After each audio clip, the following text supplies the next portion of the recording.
Okay, we'll call us to order. At this time, we'll ask our clerk to call the roll, please. Commissioner Blakemore. Present. Commissioner Ashby. Here. Chairman Whitfield. Here. Commissioner Hart. Here. Commissioner Stoll. Present. All right, thank you. All members are here today. Thank you for that. This is a public hearing, and it's on our agenda. We have a couple of items here. This is just a hearing. There won't be any action taken today, but just a hearing on the adoption of the millage rate to be set at 5.735 mills in the unincorporated area and 7.39 mills in the incorporated area. I've got a few comments that I will make, and I'll ask if any board member would like to make any additional comments, and then we will open it up to the public. If anybody would like to come forward and speak or have any questions, we'd love to hear from you today. So if you'll look in the agenda packet, there is a notice that they call the current 2023 tax digest and 5-year history leverage.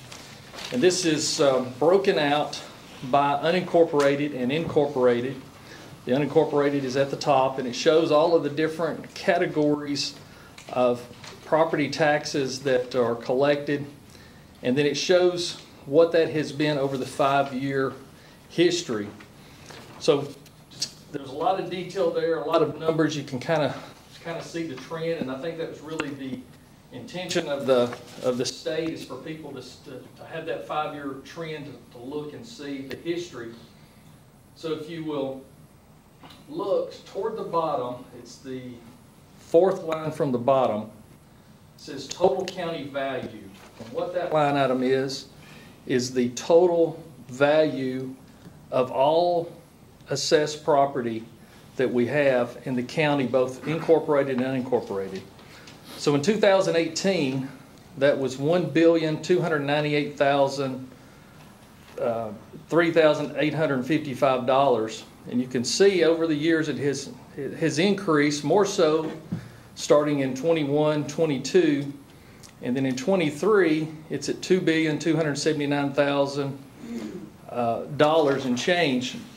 So I've got a couple of spreadsheets that I've included for you, and one of them is labeled Walker County 2017 through 2023 digest value. So I went back and pulled up that one additional year back into 2017 as well on this spreadsheet. You've actually got more years there to look at, but from 2017, the digest value at that year was $1,287,000. So from 2017 to 2023, the digest has increased $991 million. And that is, if you see there to the right, that's a 77.07% increase in the digest value of all the properties in Walker County over that period of time. And so you can see the bar graph there kind of illustrates, to give more a visual, because those are just such large numbers. I wanted to give more of a visual of how that looks and how that's been trending. So all that's populated by sales in our market. Our tax assessor's office goes around and values properties and looks at sales, and comparable sales is what drives that data. So if you look back on the 5-year history, you'll see the next line below that, the third line from the bottom, shows the total taxes levied. In 2018, it was $14,175,309. You look across the page there, plus or minus, it's been about $14 million every year. 2023 being $14,092,068. And so you go back over to the spreadsheet, and the numbers are being pulled right off of that data there. But when you look over the years from 2018 to 2023, when you look at the pluses and the minuses, the total tax addition that the county has collected over that period of time, if this is approved, is $125,414 total, grand total. So that's not even 0.1% of how much the taxes has grown in what we take in, even though the digest has gone up $991 million our tax revenue income has remained relatively flat. So this year for 2023, what is being proposed is our total increase is $10,537. So one thing I wanted to mention as well in trying to maintain a tax base, think about too, we have about 125 to 150 new homes built in this county for the last several years, each and every year. So every year there's new homes, new properties coming onto the digest. That's part of what is increasing that digest. That's in that $991 million is new values of new construction. Also, the increase of our existing property. So it's a combination of the two. So we have worked hard to maintain expenses. We have other revenue sources that have been increased and have been strong. And so it has allowed us to maintain this tax level. Also, probably the thing that's been the biggest catalyst for being able to do this is having a long-standing splosh sales tax in our community. That splosh tax takes a lot of pressure off of your property taxes because we're able to buy a lot of our capital expenditures. As one example, we've just recently received 3 new fire trucks. So those fire trucks were paid with sales tax money instead of having to be paid for by your property taxes. The other big driver has been T-Splosh, the Transportation Local Option Sales Tax. That brought in several $1 million a year to allow us to pave our roads. We paved about 120 miles of road. We're paving another 38 miles this year with a combination of T-Splosh and some Splosh dollars. And so we've not had to come out of the general fund, which is where the property tax money goes. We've not had to come out of the general fund to pave our roads. We've not had to come out of the general fund to buy a lot of our equipment and police cars and things of this nature in quite some time now that we have the splosh in place. This other spreadsheet shows the Walker County property taxes levied. It was hard to get both of these on one sheet because when we were talking one line items in the billions and one line items in 14 millions, I had to spread this across 2 spreadsheets. But again, just pulling data off of the 5-year history, you can see 2020, 21, 22, and 23, we've pretty well had flat line. It's a very complicated formula that the state has us do in calculating the rollbacks and everything that has to be done. And so it's impossible to get to zero. You see there in 2022, we collected $10,323 less. This year we're projecting to collect $10,537 more. You can't go enough places to the right of the decimal to get it to zero. It's just because when you're dealing with $1 billion value, it's just hard to do. So it's very complicated. So I know some people may question, well, why some years is it decreasing a little bit and some years increasing a little bit? That's as close to zero we've been able to get. So the team, the staff, our elected officials, our board, everyone has worked real hard to make good decisions, to make sure that all of your tax dollars are spent wisely and we're investing those properly into the operation, maintenance, and first response of our community, and that no money is being wasted. And that takes a team of people to do. That takes everybody's engagement, everybody's buy-in to their budget, and everyone's commitment to look at it as these are dollars of our citizens and we're responsible to do the right things with those dollars. So, I think, it's in a time too where we're in inflation, where you're seeing inflation every year on everything out there that you buy, and to be able to maintain this constant level as we have, I think shows or should show each of you, our citizens, that we are working hard for you and we're trying to do what's right, and we're trying to not put a hardship on our property tax owners. And also too, our sales tax continues to be strong, and that's another revenue source in our general fund. And anytime we can take sales tax dollars, there's people coming in from all over, a lot of tourists, a lot of people coming to enjoy the natural beauty that we have. And so those sales tax dollars, as they grow, will continue to take the pressure off of your property taxes.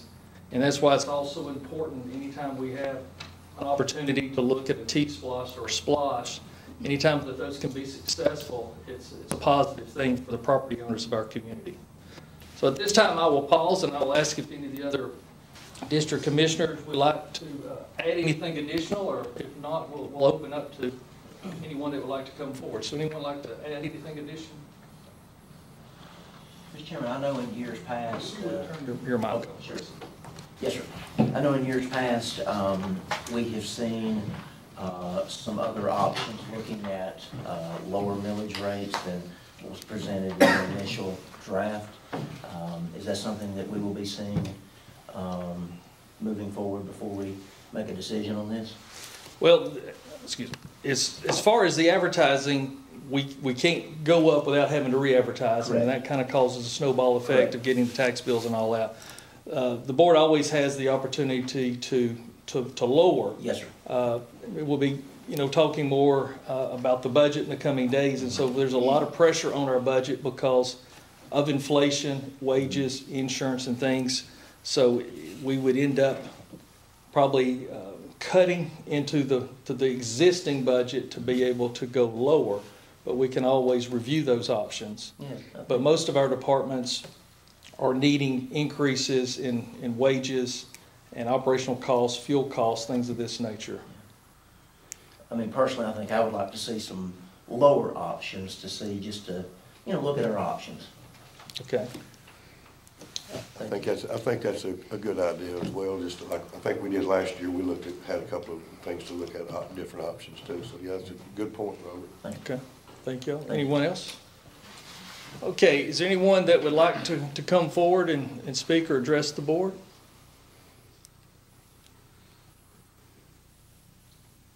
Anyone's welcome to come speak that would like.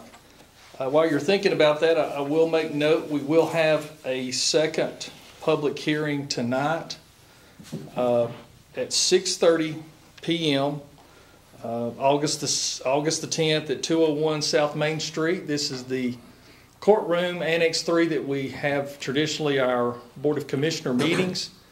Those start at 7 o'clock. This public hearing will be at 6:30. State requires us to have 3 public hearings anytime there's any increase at all. So one of those has to be in the morning time. One has to be between 6 and 7, so we chose 6:30. And then we'll have a third one, final one in 2 weeks, which is also listed there at 7 o'clock on Thursday, August 24th. Also at 201 South Main Street in Lafayette in the Annex 3 building. And you will be able to come and speak then as well. Anyone that would like to speak then can also speak. One thing that can be very confusing each year is some people think that this body controls other local government's taxes, such as the cities or your school systems in your community. This body does not have that authority to set those millage rates. So all that we're talking about, the only thing we can address would actually be the county millage rate for the county government operation. The board of the school boards, have their own taxing authority. Those are also elected officials. So your school boards set their tax millage rate. Your local city councils set those tax rates, and that all goes and gets reported, to the tax commissioner's office, and bills are sent out and those things. So we don't interact, even though you do get your Walker County school taxes and this all on the same bill. So I know that can be confusing because it all gets processed by the same office and you pay it to the same office, but we don't set those rates. And so the school board has their public hearings, and they are also doing those in the next few days. I think they even have one today, I think, as well. But we don't set school rates. Any other questions or anyone else that would like to come forward? I got a question. Can I do it from here? I have trouble getting up. Yes, sir. Go right ahead. You're reducing the millage rate, correct? Yes, sir. But you're going up on taxes. Well, we are doing a partial rollback on the unincorporated, and if you will look at the incorporated, like I say, it gets confusing and complicated in the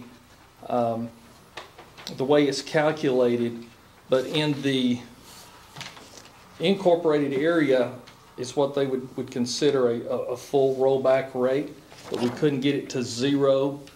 And so we're going up a grand total that would affect the entire county of $10,537 is what's being proposed. Divide that by 34,000. Yeah, so that's a great point from our assessor's office. There's 34,000 partials of property or property bills that go out. And so 34,000 properties are going to share in that $10,537. It's $3.23 per year per property. There you go, Brian. I was wondering who was going to do the math. Yeah, if you just divided it equally, just as a number to think about.